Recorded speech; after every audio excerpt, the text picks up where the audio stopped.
अस्सलाम वालेकुम dear class 10th students. उम्मीद है आप लोग सब खैरियत से होंगे और आपकी जो समर वेकेशन है वो अच्छे से चल रही होंगी और उसमें जो स्टडी है वो भी माशाल्लाह बेहतर होगी।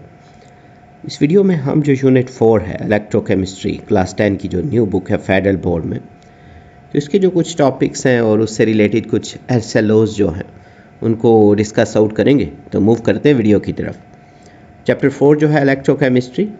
Electrochemistry is the study and application of the fundamental principles of electrochemical reactions। तो electrochemistry में ना electrochemical जो reactions होते हैं, तामुलात जो होते हैं, उनके बुनियादी असूलों के ना मुताले और उसका जो अमली तौर पे कहाँ कहाँ ये इस्तेमाल होती है, ये इसका नाम है। तो electrochemical process include electrolysis, electroplating and voltage cells। तो electrochemical जो अवामिल हैं, जो मुख्तलिफ प्रोसेस हैं, उसमें इलेक्ट्रोलाइसिस, इलेक्ट्रोप्लेटिंग और वोल्टेज सेल्स वगैरह जो हैं ये शामिल हैं। तो electrochemistry principles include understanding the role of anode and cathode, the movement of electrons in an external circuit and the migration of ions in an electrolyte. तो इलेक्ट्रोकेमिस्ट्री के असूलों में ना एनोड और कैथोड का किरदार समझना, फिर जो बैरूनी सर्किट होता है ना एक्सटर्नल सर्किट, उसमें इलेक्ट्रॉन्स की जो मूवमेंट है और इलेक्ट्रोलाइट में ना आयंस की मुंतकिली शामिल है। In this chapter we will explore electroplating and electrolysis principle. तो इस चैप्टर में ना हम इलेक्ट्रोप्लेटिंग और इलेक्ट्रोलाइसिस के जो असूल हैं, प्रिंसिपल्स, उनको समझेंगे। तो we also look at the potential advantages of the hydrogen and oxygen fuel cell over a traditional fuel engine. तो हम हाइड्रोजन और ऑक्सीजन फ्यूल सेल की ना रवायती इंजन पर मुमकिन फ़वाइद को भी देखेंगे। Finally we will discuss the importance of the voltaic cell, the Daniell cell and the role of metals in determining reactivity. तो आखिर में ना हम वोल्टिक सेल, डैनियल सेल और जो मुख्तलिफ मेटल्स के किरदार को ना उनके रद्द अमल वगैरह को, रिएक्टिविटी की सलाहियत को ना तय करने में ना ज़ेर बहस उसको भी लाएंगे। तो टॉपिक जो है electrochemical cells, devices that convert chemical energy into electrical energy और vice versa are called electrochemical cells. तो वो टूल्स, जो आलात होते हैं ना, डिवाइसेस, जो केमिकल एनर्जी को ना, ये जो इलेक्ट्रिकल एनर्जी है उसमें या इसके उलट ना तब्दील करते हैं, बरअक्स मतलब, तो इन्हें इलेक्ट्रोकेमिकल सेल्स कहा जाता है। Therefore there are two types of electrochemical cells. तो इलेक्ट्रोकेमिकल सेल्स की ना दो इकसाम होती हैं, एक इलेक्ट्रोलाइटिक सेल्स होते हैं और दूसरा galvanic cell. Electrochemical cells that use electrical energy to drive a chemical reaction is called an electrolytic cell. तो एक इलेक्ट्रोकेमिकल सेल ना जो कीमियाई जो केमिकल रिएक्शन को ना चलाने के लिए उसमें इलेक्ट्रिसिटी या इलेक्ट्रिकल एनर्जी को इस्तेमाल करता है, वो इलेक्ट्रोलाइटिक सेल कहलाता है। An electrochemical cell that converts chemical energy into electricity is called a galvanic cell. तो एक इलेक्ट्रोकेमिकल सेल जो है, जो केमिकल जो एनर्जी है उसको इलेक्ट्रिकल एनर्जी में तब्दील करता है, गैल्वानिक सेल जो है वो कहलाता है। नेक्स्ट में नेचर ऑफ इलेक्ट्रोकेमिकल प्रोसेस जो है, electrochemical process are oxidation reduction reactions in which chemical energy released by a spontaneous reaction is converted to electricity or in which electrical energy is used to drive a non-spontaneous reaction। तो electrochemical अमल जो है ना, ये oxidation reduction अमल होते हैं जिसमें खुद ब खुद ना अपने आप जो भी मतलब रिएक्शन है उससे जो एग्जिट होती है कीमियाई एनर्जी, जो केमिकल एनर्जी है, उसको फिर इलेक्ट्रिसिटी में ना बदला जाता है, या फिर जो नॉन स्पॉन्टेनियस रिएक्शंस को चलाने के लिए ना जो इलेक्ट्रिसिटी की एनर्जी है, इलेक्ट्रिकल एनर्जी, उसको इस्तेमाल किया जाता है। तो whether an electrochemical process releases और requires energy, it always involves the transfer of electrons from one substance to another. तो चाहे इलेक्ट्रिकल ये जो केमिकल प्रोसेस हैं, ये बेशक जो एनर्जी है उसको रिलीज़ करें या उसको गेन करें, यानी रिक्वायर करें, तो इसमें हमेशा ना मटेरियल में से एक जो मटेरियल है उसमें से दूसरे मटेरियल तक ना इलेक्ट्रॉन्स की जो ट्रांसफॉर्मेशन है वो शामिल होती है। तो this means that this process always involves oxidation reduction और अ रिडॉक्स रिएक्शन। तो इसका मतलब है ना कि ये जो प्रोसेस है इसमें ऑक्सीडेशन रिडक्शन होती है या फिर रिडॉक्स, इन दोनों को अगर कंपाइनली ऑक्सीडेशन रिडक्शन को पढ़ें तो रिडॉक्स रिएक्शन पर मुश्तमिल होते हैं। तो इसमें पेज के ऊपर ना ये जो साइंस स्टेट बिट का टॉपिक है, एक साइड बॉक्स जो है, a physical or chemical change that occurs by itself is called a spontaneous process। तो कोई भी फिजिकल या केमियाई जो प्रोसेस है या चेंज है जो खुद ब खुद हो ना, अपने आप स्पॉन्टेनियस हो, तो उसको स्पॉन्टेनियस अमल कहते हैं। तो spontaneous processes do not require a source of energy to make them happen. तो खुद ब खुद ये जो स्पॉन्टेनियस अमल है, इनको अंजाम देने के लिए किसी एनर्जी के माखज़ की ना ज़रूरत नहीं होती, सोर्स की ज़रूरत नहीं होती। For instant water flows from a higher level to a lower level. तो मिसाल के तौर पर ना पानी जो है वो बुलंद सतह से निचली सतह की तरफ बहता है। Iron placed in moist air rust. तो गीली हवा में ना रखा हुआ जो आयरन है वो जंग आलूद हो जाता है। The flow of electrons through a conductor can be obtained from a spontaneous oxidation reduction reaction. तो किसी भी जो कंडक्टर है उसके ज़रिए इलेक्ट्रॉन्स की जो मूवमेंट है, रवानी जो है, फ्लो, वो खुद ब खुद यानी स्पॉन्टेनियसली ना ऑक्सीडेशन रिएक्शन का जो अमल है उससे हासिल की जा सकती है। तो this is the basis for how batteries work. तो यही बैटरियों के काम करने की ना बेसिस है, उनकी बुनियाद है। On the other hand a physical और chemical change that requires a source of energy to make it happen is called a non spontaneous process. तो दूसरी तरफ ना वो फिजिकल या केमिकल चेंज जो मतलब होने के लिए ना, उसको वाक़ई होने के लिए एनर्जी की ज़रूरत होती है ना, तो वो नॉन स्पॉन्टेनियस रिएक्शन ना वो कहलाते हैं। तो for example water can be made to flow from a low level to a high level by using a pump. तो मिसाल के तौर पर पानी को जो पंप की मदद से या मोटर की मदद से ना, तो लो लेवल से ना हायर लेवल तक ले जाते हैं। जैसे आपके घर की जो मतलब मोटर है उसमें जो बोर वगैरह से पानी आप छत पे लेके जाते हैं, या स्मॉल जो अंडरग्राउंड टैंकी है उससे जो छत वाली टैंकी पे लेके जाते हैं, तो वो इसी की एग्जांपल है। तो concept of electrolytes and electrolysis. तो when an ionic compound is dissolved in water it splits up into its positive and negative ions। तो these ions are capable of conducting electricity। तो जब किसी आयोनिक मरकब ना, ionic वो वाले होते हैं जिनके ऊपर कोई चार्ज हो, बेशक पॉजिटिव चार्ज हो या फिर नेगेटिव, उनको जब पानी में ना डिसॉल्व किया जाता है वाटर में, तो ये पॉजिटिव और नेगेटिव आयंस में ना डिवाइड हो जाते हैं, कन्वर्ट हो जाते हैं। तो ये आयंस जो हैं फिर क्या करते हैं, इलेक्ट्रिसिटी को गुजार सकते हैं। जब ये सेपरेट हो जाते हैं ना, पॉजिटिव और नेगेटिव आयंस में कन्वर्ट हो जाते हैं, तो such compounds are referred to electrolytes. तो ऐसे जितने भी कंपाउंड्स हैं उनको इलेक्ट्रोलाइट्स कहा जाता है। Substances then can conduct electricity when they are in molten state और aqueous solution and undergo chemical changes. तो वो मटेरियल जो मोल्टन हालत में ना, पिघली हुई हालत में अपने जो सोल्यूशन है, जब उनको पानी में मतलब उनको डिज़ोल्व किया हो, तो उसमें बिजली को जो गुजार सकते हैं ना, और उनके अंदर जो केमिकल चेंज है वो उससे गुजरते हैं। Where a substance that can not conduct electricity when dissolved in water और in the molten state is called non electrolyte. तो नॉन इलेक्ट्रोलाइट यानी वो मटेरियल जो पानी में मतलब जब उनको डिसॉल्व करें यानी मोल्टन स्टेट में, तो उनके अंदर से इलेक्ट्रिसिटी को नहीं गुजारा जा सकता ना, तो ये सारे नॉन इलेक्ट्रोलाइट कहलाते हैं। तो एग्जांपल जो है इलेक्ट्रोलाइट की, इसमें सोडियम क्लोराइड है, पोटेशियम क्लोराइड है, हाइड्रोक्लोरिक एसिड है, फिर सोडियम हाइड्रोक्साइड वगैरह।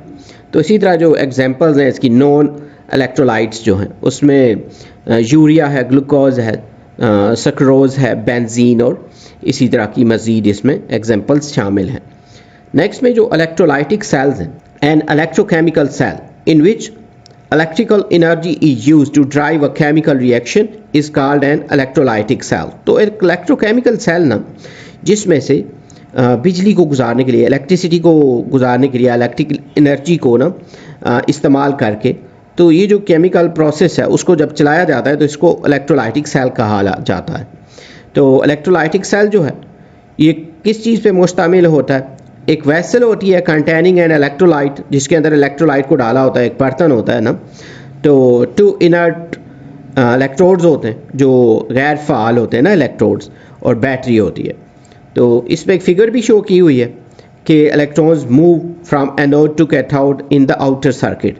तो इस फिगर में आप देख सकते हैं ना कि आउटर सर्किट में इलेक्ट्रॉन जो है एनोड से कैथोड की तरफ मूव करते हैं।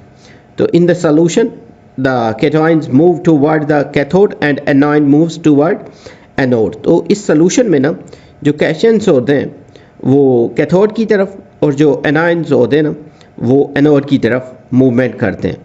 तो at the anode anions oxidize by losing electrons. तो एनोड पर जो है एनायंस वो इलेक्ट्रॉन को लूज करके ना ऑक्सीडाइज हो जाते हैं, और at cathode cations reduce by gaining electron. तो कैथोड पे जो कैटायंस हैं वो इलेक्ट्रॉन को रिसीव करते हैं, गेन करते हैं, और उनमें रिड्यूस हो जाते हैं ना, रिडक्शन का प्रोसेस होता है उसमें। तो this mean oxidation occurs at the anode and reduction eight the cathode. तो इसका मतलब है कि ऑक्सीडेशन का जो प्रोसेस है वो एनोड पर होता है, और जो रिडक्शन का प्रोसेस है वो कैथोड पर होता है। The electrons released by anions eight the anode move in the external circuit towards the cathode. तो एनोड पर जो एनायंस की तरफ से ना जो उनका रिलीज करता इलेक्ट्रॉन है तो वो आउटर सर्किट में से ना कैथोड की तरफ चले जाते हैं। तो this means the movement of ions in electrolyte and in transfer of electrons occur eight electrodes in the external circuit. तो इसका मतलब है ना कि इलेक्ट्रोलाइट में आयंस की जो मूवमेंट है और उसके जो आउटर सर्किट में ना इलेक्ट्रॉन्स की ट्रांसफ़र है, मुंतकिली जो है वो इलेक्ट्रोड्स पर होती है, यानी एनोड पर और कैथोड पर। तो इसकी जो डायग्राम है वो भी यहाँ पे आप देख सकते हैं, जहाँ पे इसकी जो ये जो रिएक्शन है ये दिया गया है। उसके बाद ये जो कॉन्सेप्ट असेसमेंट थी इसमें भी वो डायग्राम का बोला गया था। तो दोनों की जो डायग्राम है वो यहाँ पे दी गई है।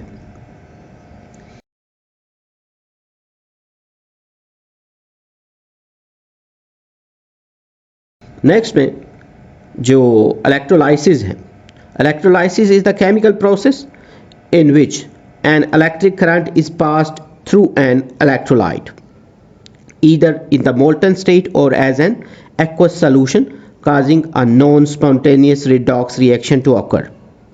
तो इलेक्ट्रोलाइसिस ना एक ऐसा कीमियाई प्रोसेस है, केमिकल प्रोसेस है, जिसमें जो इलेक्ट्रिक एनर्जी है या इलेक्ट्रिक करंट जो है उसको किसी इलेक्ट्रोलाइट के ज़रिए ना गुजारा जाता है। तो चाहे वो मोल्टन हालत में हो, पिघली हुई हालत में हो, या फिर एक्वस सोल्यूशन यानी वाटर में इसको डिज़ोल्व किया हो, तो जिससे एक नॉन स्पॉन्टेनियस रिडॉक्स रिएक्शन जो है वो ऑकर होता है ना, वकू पजीर होता है। तो this process involves the movement of ions toward oppositely charged electrodes where oxidation occurs at the anode and reduction occurs at the cathode. तो इस सारे प्रोसेस में ना ये जो आयंस होते हैं ये मुखालिफ जो ओपोजिट चार्ज वाले इलेक्ट्रोड्स होते हैं उसकी तरफ मूव करते हैं। तो जहाँ एनोड पर ऑक्सीडेशन होती है और जो कैथोड है वहाँ पे रिडक्शन का प्रोसेस होता है। तो this process leads to the decomposition of the electrolyte और its components into simpler substances और एलिमेंट्स। तो ये अमल जो इलेक्ट्रोलाइट या इसके जो कंपोनेंट्स को ना सिंपल मटेरियल्स या वो जो छोटे मतलब पार्ट्स हैं कंपोनेंट्स और या फिर अनासिर में ना तज्जिया करता है। Electrolysis of molten electrolyte, electrolysis of molten sodium chloride on a large scale sodium metal is produced by the electrolysis of fused sodium chloride। तो बड़े पैमाने पर सोडियम जो मेटल है वो पिघली हुई ना मोल्टन हालत में तो सोडियम क्लोराइड की ना इलेक्ट्रोलाइसिस के ज़रिए हासिल की जाती है। The electrolytic cell used in this process is called Down cell. तो इस अमल में इस्तेमाल होने वाला जो इलेक्ट्रोलाइटिक सेल है वो डॉन सेल कहलाता है।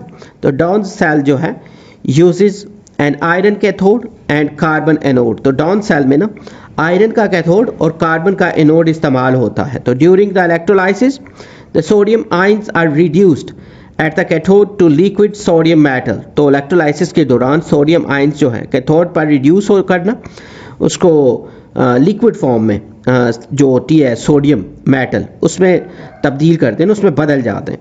तो at the anode the chloride ions are oxidized to chlorine gas. तो एनोड पर जो क्लोराइड आयंस हैं ऑक्सीडाइज होकर क्लोरीन गैस में तब्दील हो जाते हैं। तो इसको इक्वेशन के थ्रू भी दिखाया गया है कि एनोड पे ना at anode chloride ions lose electrons to become neutral chloride atoms. तो ये जो एनोड है यहाँ पे जो क्लोरीन इसके क्लोराइड आयंस हैं ये लूज करते हैं इलेक्ट्रॉन्स को और न्यूट्रल क्लोरीन एटम्स में कन्वर्ट हो जाते हैं. तो which then combine to form diatomic chlorine gas. तो फिर ये जब कंबाइन होते हैं ना और बनाते हैं दो अटोमिक वाली ना क्लोरीन गैस. तो this is an oxidation half reaction because chlorine gas chloride जो आयंस है आर लूजिंग इलेक्ट्रॉन्स. तो यहाँ पे ये जो ऑक्सीडेशन का हाफ रिएक्शन है क्योंकि क्लोराइड आयंस जो है ना वो लूज़ कर रहे हैं ना इलेक्ट्रॉन्स को. तो जो दूसरा है कैथोड पे ना तो sodium ions gain electrons to become neutral sodium ions. तो कैथोड पे सोडियम आयंस जो है वो गेन करते हैं इलेक्ट्रॉन्स तो बन जाते हैं ना neutral sodium atoms which exist in the molten state under this condition. तो वो इस कंडीशन में ना मोल्टन स्टेट में पाए जाते हैं यानी पिघली हुई हालत में. तो this is a reduction half. तो यही वाला जो हाफ है ये रिडक्शन हाफ है. तो reaction because sodium ions are gaining electrons क्योंकि इस तरफ जो सोडियम के आयंस है वो इलेक्ट्रॉन्स को गेन कर रहे हैं. फिर जो इलेक्ट्रोलाइसिस है मोल्टन लेड जो है तो लेड 2 जो क्लोराइड है यूजिंग प्लैटिनियम और ग्रेफाइट इलेक्ट्रोड्स. तो on a large scale lead metal is produced by the electrolysis of molten or fused lead to chloride. तो बड़े पैमाने पर ना जो lead है ये जो मेटल पिघले हुए ना lead to chloride की ना इलेक्ट्रोलाइसिस से हासिल की जाती है. तो an electrolytic cell is used for this purpose. इस मकसद के लिए ना एक इलेक्ट्रोलाइटिक सेल इस्तेमाल किया जाता है. तो molten lead chloride is placed in the electrolytic tank and platinum or graphite electrodes are dipped in it. तो ये जो मोल्टन है पिघला हुआ lead chloride तो इसमें इलेक्ट्रोलाइटिक टैंक में ना इसको रखा जाता है और इसमें प्लैटिनियम या ग्रेफाइट के इलेक्ट्रोड्स जो हैं वो डाले जाते हैं.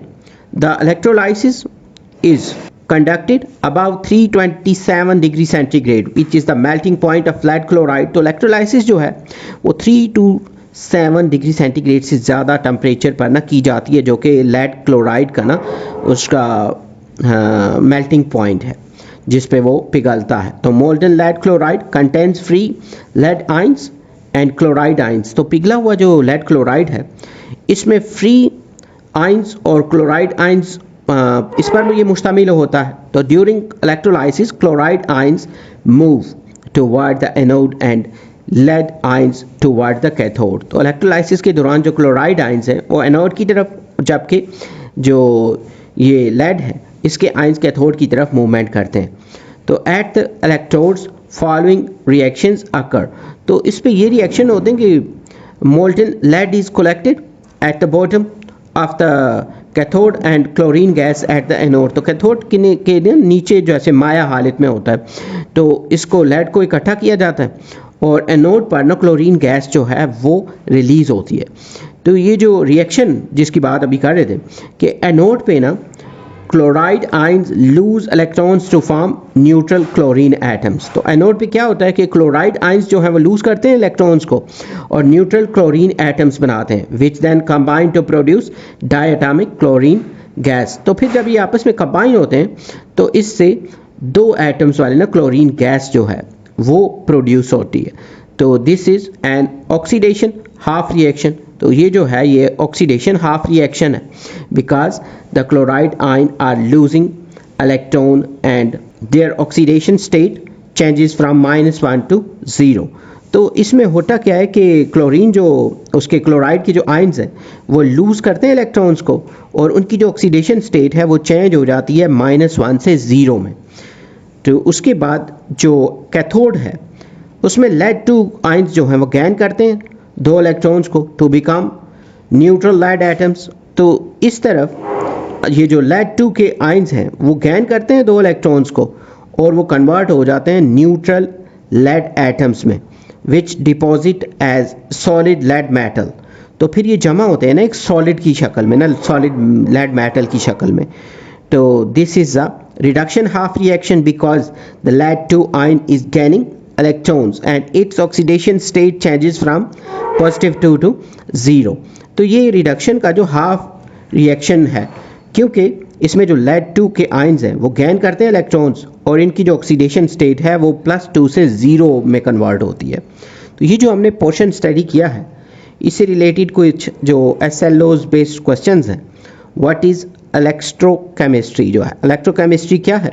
Electrochemistry is the study of chemical reactions that involve the movement of electrons and production or uses of electricity.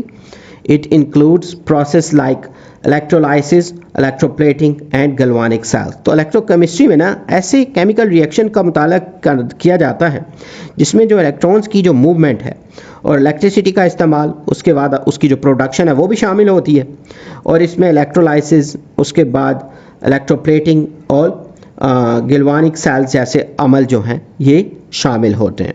तो what are two types of electrochemical cells? Electrochemical cells की कितनी वो जो दो टाइप्स हैं? The two main types are electrolytic cells and galvanic cells. तो electrochemical cells की ना दो जो बुनियादी इकसाम है उसमें इलेक्ट्रोलाइटिक सेल्स और गिल्वानिक सेल्स होते हैं। Electrolytic cells use electricity while galvanic cells produce it. तो इलेक्ट्रोलाइटिक सेल्स जो हैं बिजली इस्तेमाल करते हैं जबकि गिल्वानिक सेल जो हैं वो बिजली को प्रोड्यूस करते हैं। तो what is the function of the anode in the electrolytic cell? तो इलेक्ट्रोलाइटिक सेल में ना एनोड का क्या काम है? तो at the anode oxidation takes place as anions lose electrons. तो एनोड पर ना ऑक्सीडेशन होती है क्योंकि एनॉइंस इलेक्ट्रॉन्स खो देते हैं। It is connected to the positive terminal of the battery. तो ये बैटरी के मुस्बत जो साइड है ना उससे कनेक्ट होते हैं। तो what happens at the cathode during electrolysis? तो इलेक्ट्रोलाइसिस के दौरान कैथोड पर क्या होता है?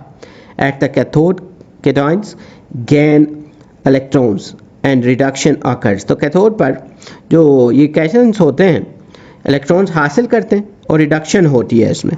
तो it is connected to the negative terminal of the battery. तो ये बैटरी के ना जो माइनस वाली साइड है उस सिरे से जुड़ा होता है। फिर define spontaneous and non spontaneous reaction. तो इन दोनों की डेफिनेशन क्या है? Spontaneous reaction occur naturally without energy input like rusting. तो ये जो स्पॉन्टेनियस रिएक्शन है ये बगैर किसी ना बैरूनी जो एक्सटर्नल एनर्जी के बगैर ही ना खुद ब खुद होते हैं, जैसे ये रस्टिंग है, जंग का लगना। तो नॉन स्पॉन्टेनियस रिएक्शन जो है need external energy like electrolysis. तो ये जो नॉन स्पॉन्टेनियस रिएक्शन है इनको मतलब शुरू करने के लिए ना इनको एक्सटर्नल एनर्जी की ज़रूरत होती है जैसे इलेक्ट्रोलाइसिस है। फिर व्हाट आर इलेक्ट्रोलाइट्स? इलेक्ट्रोलाइट्स क्या होते हैं? Electrolytes are substances that conduct electricity when molten or dissolved in water. तो इलेक्ट्रोलाइट्स वो मटेरियल है ना जो पिघली हुई हालत में पानी में जब ये हल होते हैं ना तो ये फिर इलेक्ट्रिसिटी को गुजारते हैं। इनकी मिसालों में ना जैसे ये HCl है, सोडियम क्लोराइड है और सोडियम हाइड्रोक्साइड। तो what is a non electrolyte? तो नॉन इलेक्ट्रोलाइट क्या होते हैं? Non electrolyte do not conduct electricity in molten और एक्वस स्टेट। तो नॉन इलेक्ट्रोलाइट्स वो मटेरियल होते हैं ना जो मोल्टन स्टेट में या एक्वस सोल्यूशन यानी पानी में जो उनका सोल्यूशन होता है उसमें से बिजली नहीं गुजारते। तो इसकी एग्जांपल जो हैं ग्लूकोज लिख सकते हैं, यूरिया। और व्हाट इज़ इलेक्ट्रोलाइसिस? इलेक्ट्रोलाइसिस क्या है? तो electrolysis is a chemical process where electric current causes a non-spontaneous redox reaction। तो इलेक्ट्रोलाइसिस एक केमिकल प्रोसेस है जिसमें जो है ये करंट के ज़रिए ना एक गैर यानी नॉन स्पॉन्टेनियस जो रिडॉक्स रिएक्शन है उस अमल को ना प्रोड्यूस किया जाता है, उस अमल को ना शुरू किया जाता है। It results in the decomposition of the electrolyte. तो इसके नतीजे में इलेक्ट्रोलाइट जो है वो टूट जाता है। Name one practical application of electrolysis. Electrolysis का ना एक अमली इस्तेमाल बताना है। तो electrolysis is used to extract metals like sodium and lead from their molten salts. तो इलेक्ट्रोलाइसिस का इस्तेमाल जो है ये जो मेटल्स होती हैं ना जैसे सोडियम है और लेड है उनको मोल्टन हालत में ना उनसे सॉल्ट्स हासिल करने के लिए ना किया होता है, इसको इस्तेमाल किया जाता है। तो what is the function of inert electrodes? तो इनर्ट इलेक्ट्रोड्स का क्या काम है? इनर्ट इलेक्ट्रोड्स लाइक ग्रेफाइट और platinum conduct current without reacting chemically. तो ये जो होते हैं ना इनर्ट इलेक्ट्रोड्स, तो ये ग्रेफाइट या प्लेटिनियम वगैरह से ना जब ये इलेक्ट्रिक करंट वगैरह जब पास होता है तो ख़ुद ये इस प्रोसेस में ना शामिल नहीं होते जब इनको लगाया जाता है। तो they serve as sites for oxidation और रिडक्शन। तो ये ना एक तरह से ऑक्सीडेशन या रिडक्शन के लिए ना साइट यानी जगह फराहम करते हैं। What is Down cell used for? Down cell किस काम के लिए इस्तेमाल होता है? Down cell is used to extract sodium metal from molten sodium chloride. तो डाउन सेल को ना पिघले हुए सोडियम क्लोराइड से सोडियम मेटल हासिल करने के लिए इस्तेमाल किया जाता है। What happens to chloride ions during electrolysis of NaCl? तो NaCl की ना इलेक्ट्रोलाइसिस के दौरान क्लोराइड आइंस के साथ क्या होता है? तो chloride ions move to the anode and are oxidized to chlorine gas. तो क्लोराइड आइंस जो हैं वो एनोड की तरफ जाते हैं, मूव करते हैं उस तरफ, और ऑक्सीडाइज होकर ना क्लोरीन गैस में ना तब्दील हो जाते हैं। What is the role of cations during electrolysis? तो इलेक्ट्रोलाइसिस के दौरान ना कैटायंस का क्या किरदार होता है? तो cations move to the cathode and gain electrons to form neutral atoms or metal. तो कैटायंस जो हैं कैथोड की तरफ मूव करते हैं और इलेक्ट्रॉन हासिल करके ना गेन करके उसमें जो जब उनमें कोई चार्ज नहीं होता ना तो एटम या मेटल में ना तब्दील हो जाते हैं। What is the importance of electrochemical sales in daily life? तो रोज़मर्रा ज़िंदगी में ना इलेक्ट्रोकेमिकल सेल्स की क्या अहमियत है? Electrochemical cells are used in batteries, metal refining and electroplating. तो इलेक्ट्रोकेमिकल सेल जो हैं बैटरियों में, उसके अलावा मेटल्स को साफ़ करने और इलेक्ट्रोप्लेटिंग में इस्तेमाल होते हैं। Why is electrolysis considered a non spontaneous process? तो इलेक्ट्रोलाइसिस को ना गैर यानी ये जो नॉन स्पॉन्टेनियस प्रोसेस अमल क्यों कहा जाता है? Because it requires external electric energy to make the redox reaction occur. क्योंकि इसमें ना रिडॉक्स ये जो रिएक्शन है उसको प्रोड्यूस करने के लिए ना, उसको होने के लिए जो एक्सटर्नल ना बैरूनी जो क्या कहते हैं ना ज़रूरत होती है इलेक्ट्रिक एनर्जी की, तो इसलिए इसको नॉन स्पॉन्टेनियस प्रोसेस कहते हैं। यहाँ पे ये लेक्चर जो है ये एंडेड है। उम्मीद है ये वीडियो, ये लेक्चर और ये जो नोट्स हैं ये आपकी प्रिपरेशन के लिए हेल्पफुल होंगे। अगर आपने हमारा चैनल सब्सक्राइब नहीं किया तो चैनल को सब्सक्राइब कर दें। अगर इस बुक से रिलेटेड मज़ीद वीडियोस या नोट्स की ज़रूरत हो तो चैनल पे इसकी प्लेलिस्ट मौजूद है। वीडियो की डिस्क्रिप्शन जो है उसमें प्लेलिस्ट का लिंक दिया गया है। जल्द न्यू वीडियो में नए लेक्चर के साथ मिलेंगे। Have a nice time.